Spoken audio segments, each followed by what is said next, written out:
اعوذ باللہ من الشیطان الرجیم، بسم اللہ الرحمن الرحیم۔ پچھلے دروس میں جن بحثوں کے بارے میں ہم نے ذکر کیا ان میں آخری بحث آسمانی کتابیں تھی کہ جس میں ہم نے قرآن اور انجیل کے درمیان کا فرق بیان کر رہے تھے۔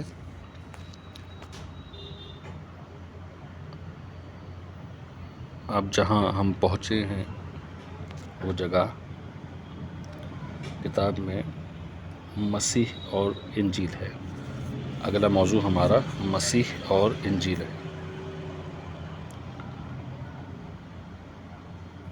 اناجیل کی جملہ باتوں پر تبصرہ کر کے بیان کو طول دینے کی ضرورت نہیں ہے، اس لیے صرف ان مندرجات پر اکتفا کی جاتی ہے کہ جن کا تعلق خود مسیح کی ذات سے ہے، نہ کہ تاکہ یہ اندازہ کیا جا سکے کہ خود صاحبان انجیل کا عقیدہ مسیح کے بارے میں کیا تھا اور وہ اپنے نبی کے کس قدر مخلص تھے۔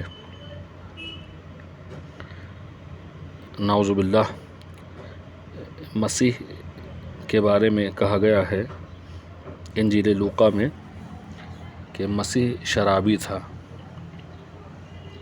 پھر دوسری جگہ کہا گیا کہ مسیح امرود پرست تھا، ایک بچے کو گود میں بٹھا کر اظہار محبت کیا کرتا تھا۔ ایک جگہ کہا گیا کہ مسیح کی نظر میں سولی پر چڑھنے والا ملعون ہوتا ہے اور خود مسیح کو سولی دی گئی۔ رسالہ پولس میں یہ بات لکھی ہوئی ہے۔ معاذ اللہ، نعوذ باللہ، انجیل میں ایک جگہ لکھا ہے کہ مسیح ولد الزنا تھا، اس لیے کہ اس کا دادا فارس اور یہودا کے زنا سے پیدا ہوا تھا۔ مذکورہ بالا بیانات سے صاف ظاہر ہوتا ہے کہ ایسی مہمل کتابیں آسمانی کہی جانے کے قابل نہیں ہیں، اور بفرض محال اگر یہ آسمانی کتابیں بھی ہوں تو جن کتابوں کا لانے والا اس نسل و کردار کا انسان ہو تو وہ کتابیں انسانی اصلاح کا فریضہ انجام نہیں دے سکتی، جبکہ قرآن کریم اور پیغمبر اکرم سراسر خود ہدایت ہیں، اور جو کتاب لے کے آئے پیغمبر اکرم وہ بھی بہترین کتاب ہے اور ہدایت سے ہر طریقے سے پر ہے۔ اس کے علاوہ خود مسیح کا اعلان تھا کہ میں بنی اسرائیل کے گوسفندوں کو سیدھے راستے پر لگانے کے لیے آیا ہوں، اور ظاہر ہے کہ جو دستور حیات جانوروں کے لیے بنایا گیا جائے وہ انسان کے حق میں کسی طرح بھی مفید نہیں ہو سکتا۔ پروردگار عالم کی پناہ چاہتے ہیں ان سب بری باتوں سے کہ جو ہم نے نقل کی۔ یاد رہے کہ توریت اور انجیل کی امتوں نے جب امت قرآن میں قرآن کی عظمت و برتری اور اس کے تقدس و احترام کو دیکھا اور پھر اپنی کتابوں کی تحریف اور بدذوقی پر نظر ڈالی تو ایک مرتبہ بغض و حسد کا جذبہ بھڑک اٹھا اور اپنی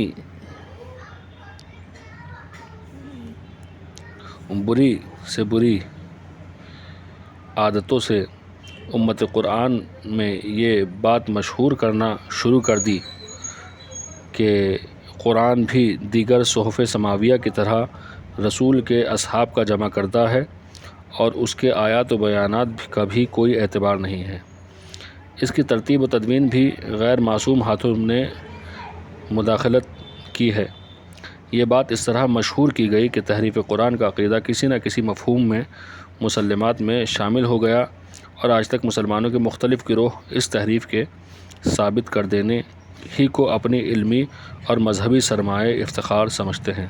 الحمدللہ، فرقہ شیعہ اثنا عشریہ اہل بیت کا پیروکار، علی سے تمسک رکھنے والا اس بات سے ہر طریقے سے پاک اور بری الذمہ ہے کہ ہمارا بالکل عقیدہ یہ ہے کہ جو قرآن ہمارے ہاتھ میں ہے وہ وہی قرآن ہے جو اللہ کے رسول کے اوپر نازل ہوا اور اہل بیت اور تمام امت مسلمہ کے ساتھ تک یہ پہنچا، اور اسی طریقے سے آج تک صحیح سالم ہے، جیسا کہ پہلے روز صحیح اور سالم تھا، اور تحریف کا اس کے اندر کہیں سے کہیں کوئی دخل نہیں ہے۔ اللہم صلی علی محمد وآل محمد۔ آج تیسرے پارے کے جس سورے کے بارے میں ہمیں مختصر سی گفتگو کرنی ہے وہ سورہ انشقاق ہے۔ اس سورہ مبارکہ کو بھی مکی شمار کیا گیا ہے اور اس کے اندر 25 آیات ہیں۔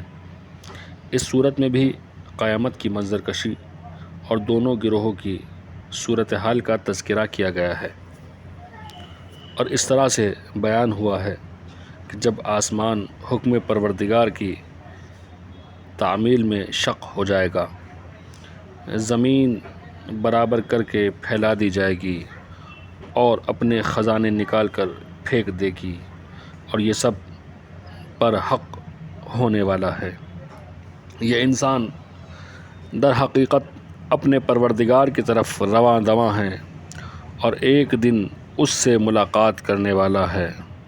پھر اگر نامہ اعمال داہنے ہاتھ میں دیا گیا تو معمولی حساب کے بعد اپنے اہل کی طرف خوش و خرم واپس آ جائے گا، اور اگر نامہ اعمال پس پشت دیا گیا تو ہلاکت کی فریاد کرے گا اور جہنم واصل ہوگا۔ یہ پہلے اپنے گھر میں بہت خوش تھا اور اس کا خیال تھا کہ پلٹ کر نہیں جانا ہے، جبکہ پروردگار اس کے حالات کو برابر دیکھ رہا تھا۔ قسم ہے شفق کی اور رات کی گہرائی کی اور چاند کے کمال کی کہ تمہیں مسلسل مصیبتوں کا سامنا کرنا پڑے گا، پھر آخر یہ لوگ ایمان کیوں نہیں لاتے ہیں، اور قرآن کو پڑھا جاتا ہے تو سجدہ کیوں نہیں کرتے ہیں۔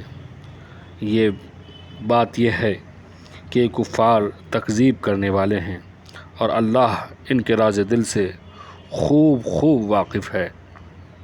اے پیغمبر، آپ انہیں دردناک عذاب کی بشارت دے دیں، علاوہ ان لوگوں کے کہ جو صاحبان ایمان اور عمل صالح کرنے والے ہیں، کہ ان کے لیے ناقابل انقطاع کبھی بھی تمام نہ ہونے والا اجر و ثواب ہے۔ اگلا سورہ اس پارے میں سورہ بروج ہے۔ آج ہم سورہ بروج، سورہ طارق دونوں کے مفاہیم کے بارے میں گفتگو کریں گے۔ سورہ بروج یہ بھی مکی سورہ ہے۔ یہ سورہ مبارکہ بھی مکی ہے اور اس میں 22 آیات ہیں۔ مکہ کے دوسرے سوروں کی طرح اس سورے میں بھی عقائد کے سلسلے سے بات کی گئی ہے اور منکرین کے بدترین انجام اور صاحبان ایمان کے بہترین انعام کی طرف اشارہ کیا گیا ہے۔ برجوں والے آسمان، وعدے والے دن اور شاہد مشہود کی قسم کہ اصحاب اخدود ہلاک ہو گئے، جو خندق کھود کر اس میں اہل ایمان کو ڈال کر تماشا دیکھا کرتے تھے، صرف اس جرم میں کہ وہ خدائے عزیز و حمید پر ایمان لائے تھے، حالانکہ خدا تمام اعمال کو خود بھی دیکھ رہا ہے۔ یاد رکھو کہ جن لوگوں نے صاحبان ایمان کو ستایا اور پھر توبہ نہیں کی، ان کے لیے جہنم ہے اور جہنم میں تپش اور سوزش ہے، اور جن لوگوں نے ایمان اور عمل صالح کا راستہ اختیار کیا ہے، ان کے لیے وہ جنتیں ہیں کہ جن کے نیچے نہریں جاری ہوں گی، اور یہی عظیم ترین کامیابیاں ہیں۔